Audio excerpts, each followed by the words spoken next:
Mike Callahan here with a question that was submitted.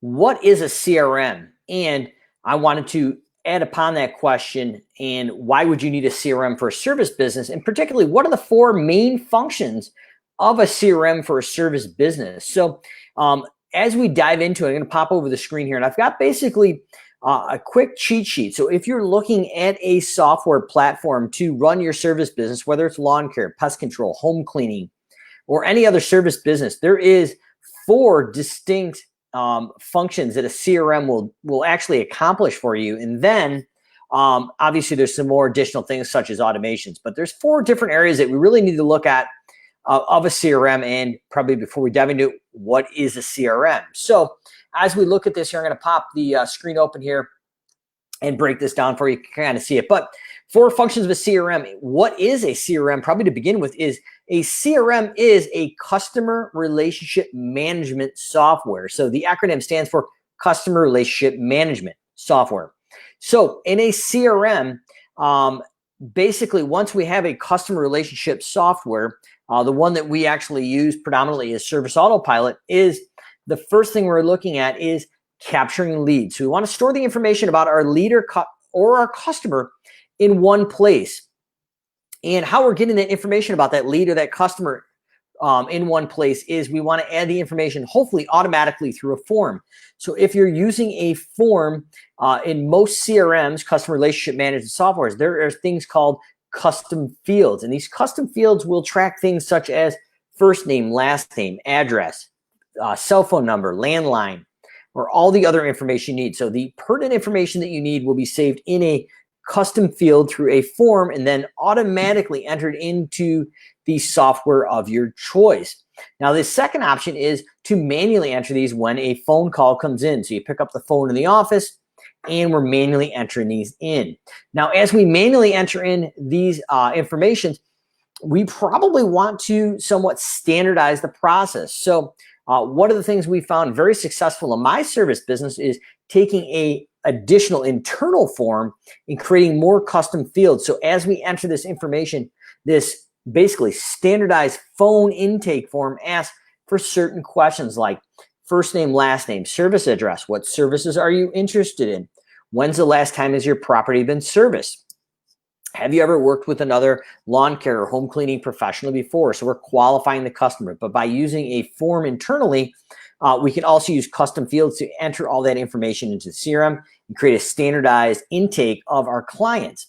Now, the next thing we're looking at here as we go through here is number two, we want to track the sales pipeline. So can we track the opportunities as they move through the sales pipeline? So in Simple Growth and my businesses, we call this 20 days to close. So basically, as soon as we have a lead come in, they are in here, and basically from 1 to 20 days, we're going to track that sales pipeline. So are they on the day one phone call? Are they on the day two automated text, day three phone call, day five email, whatever that may be? But we can see historically, or actually in real time, where they're at in the sales pipeline. And then the ability to see it is going to increase our visibility and reporting to allow our sales team to forecast the buying behavior. So traditionally, where is the drop off in that 20 days to close? So traditionally, is there a certain point where those leads drop off and go cold? Or traditionally, is there a certain hot spot in there where we close predominantly most of the leads? So what we're finding in our 20 days to close sales pipeline, when you see that forecasted behavior, is the forecasted behavior is between 1 and 3 days. We have our biggest spike of sales. And then we have another spike of sales between 7 and 10 days. And believe it or not, we actually have another spike of sales for that forecasted sales behavior between 18 and 20 days. And what happens there, most people don't believe, is they've actually gone out and hired your competitors, and they haven't given you the benefit of the doubt and told you they're not buying your services. But when that current competitor actually drops the ball, those constant communications via email, which is automated, text message, which is automated, and phone calls. Yes, believe it or not, phone calls via phone call script. Or if you don't have the bandwidth or desire to make those phone calls, we do a thing called a ringless voicemail bomb. So it hits the cell phone on file, looks like a missed call, and leaves a pre-recorded message that's automated but personal based on where they're at in that sales pipeline. something effective like, hey, Mrs. Smith, this is Mike from Callahan. So sorry we missed you, but I wanted to leave you this voicemail. We dropped off an estimate 3 days ago. And if you have any questions regarding that estimate, please leave us or please give us a call at this number. Otherwise, feel to accept the online estimate. So what we've done is been able to forecast the predictable behavior. We're going to see the buying habits of 1 to 3 days, 7 to 10 days, or 18 to 20 days.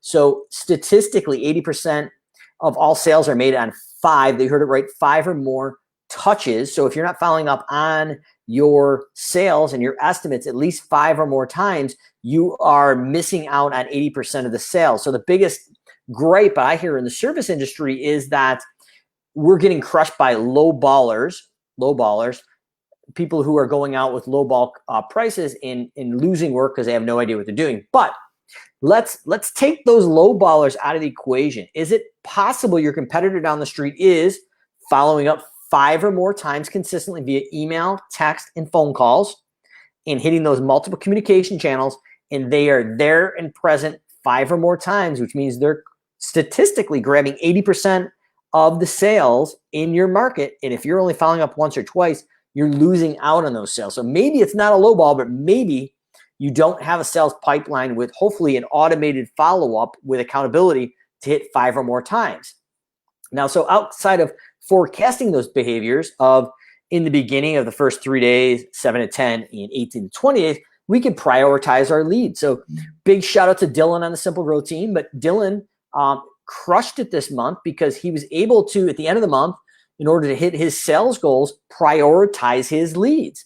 And by going in and prioritizing your leads basing on a lead scoring or ranking of hot, warm, or cold, he was able to work those leads in a systematic way from the most qualified to the least qualified and close those leads and hit that sales goal. So not only does tracking your sales pipeline give you a forecasted behavior where those leads are going to sales are going to happen, but you can prioritize those leads if you're trying to hit those end of the month goals or crush it out before the sales season starts to evaporate in your seasonal business, such as lawn care.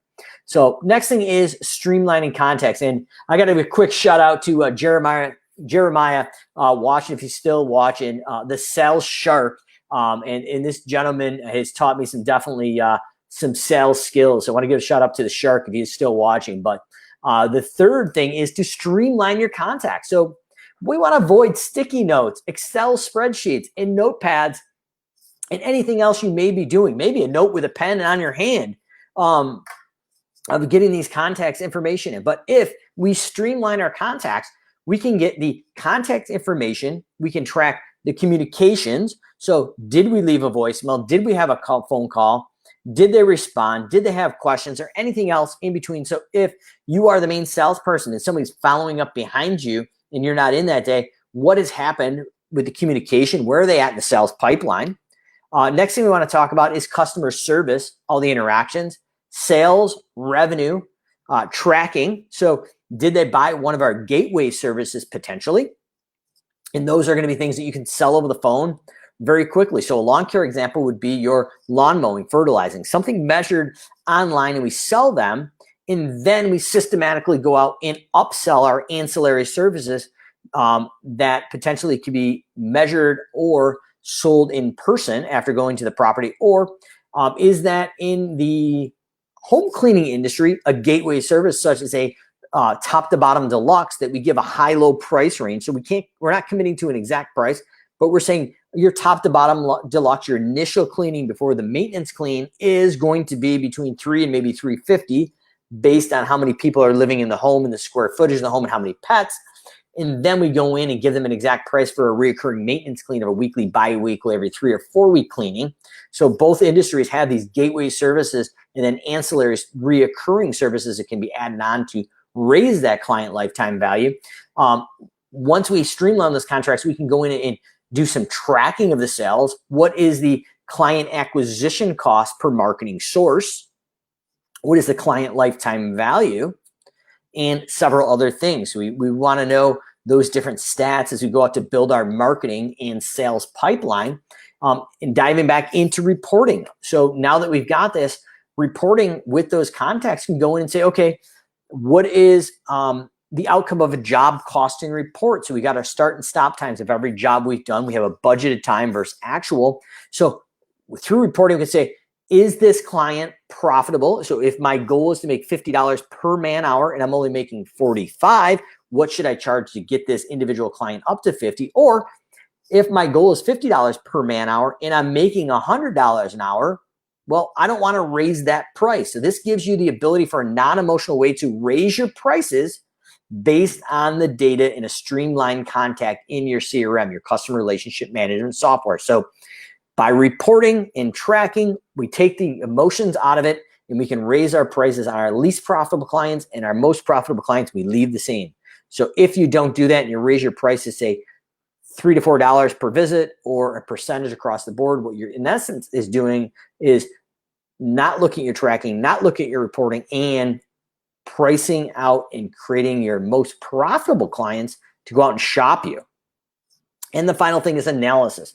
So we can go in and do some A/B split test marketing. So maybe we're doing email marketing or text marketing or phone calls. And we can say, okay, based on this marketing campaign versus this marketing campaign, what copy worked the best? So this is exactly what we did in My Business Callahan's. We had our second email that went out, and we had 15, maybe 12 to 15 versions of this email that went out. And the winner was an email that looked like it was sent from somebody in the office's iPhone. It was automated, but it looked like it was personalized from somebody's iPhone. But what we did is we had long copy text. So we had 2 to 3 paragraphs. We had logos. We had pictures linked out to videos. You name it, we tried it. But what happened is this 2-line email that literally said, hey, Mrs. Smith, just checking in to see if you're interested in getting on our list this season. If you are, please let us know. Have a great Saturday, whatever it was. It merged the day of the weekend. Secret sauce is I had a little misspelling on Mike on the bottom. So the M was lowercase. So it looked like a typo, looked personal, didn't look automated. And at the bottom, we put in sent from my iPhone, just like it does from your phone. But so it looked personal. But the ability to have an analysis and run an A/B split test was the ability to go in and say, this is the overall winner. And lo and behold, that one email that looked like it was sent from our iPhone, on average right now, closes 20% of all our sales without ever talking to the consumer. So reporting and analysis in a CRM is essential if you utilize it. Fourth and final thing, delivering and sharing information. So if you have a reporting center, we can organize that information and potentially automate the delivery of that information to the specific people on your team when they need it. So the way we utilize this is in Service Autopilot's report center. We create automated delivery to the manager or the team or the crew, whoever that is, when it needs to be delivered automatically. So it's not if it's going to happen, it happens when it should, without the business owner or manager babysitting or physically managing or going in and doing that. So we're able to automate the repetitive information tasks each and every time, and it happens the way it should each and every time without having to manage it or physically do it. So hopefully this makes sense, but I wanted to go in and kind of demystify what a CRM is, a customer relationship management software, the 4 things that a customer relationship management software does for a service business, and they are capturing leads, tracking the sales pipeline, streamlining contacts, and delivering and sharing information. So you're taking that knowledge silo that's in the owner's head and disseminating it throughout the organization for constant information. And if you're a solo entrepreneur, there's nothing wrong with that. But what it's going to do is organize the information and deliver it to you in a repetitive and automated fashion. So you are forced to look at it and see where you're at from a day-to-day basis. So as we close this up, as always, want to say what's up to Jeremiah, the sales shark, what's up to Lisa, Todd Goodrich that's watching. But the pro tip is do not try to use all these tools at first. Evolve into the system, the customer relationship management software that you're using, and address the biggest needs as they arise and utilize the tools that are needed for that stage of your business. And it's a sequential building. When you try to eat the elephant all at once, it's not going to happen. You want to eat it chunk by chunk. So what is the issue and how do we solve it? And these are the 4 main areas before we completely automate a business that a customer relationship management software will tackle. Now, obviously, in a service business, we're going to have our services, a pricing matrix, an estimate process as well built in within these 4 areas. But on a high level, without diving into the weeds, these are the 4 things you need to be looking at when you go in and evaluate a software for a service business for success. So hopefully this is helpful. If somebody told me this 7 or 8 years ago when I evolved into other platforms and then eventually moved into SA, it would have been helpful because the analysis of these 4 main things are not existent on a lot of softwares for the service industry right now. So comments, questions, drop them below. Hopefully this was helpful. CRM, customer relationship management, if you're on pen and paper in your service business, highly recommend diving into these 4 functions and finding a solution that's right for your service business to create predictable results and start to pull back your time and your life from your service business.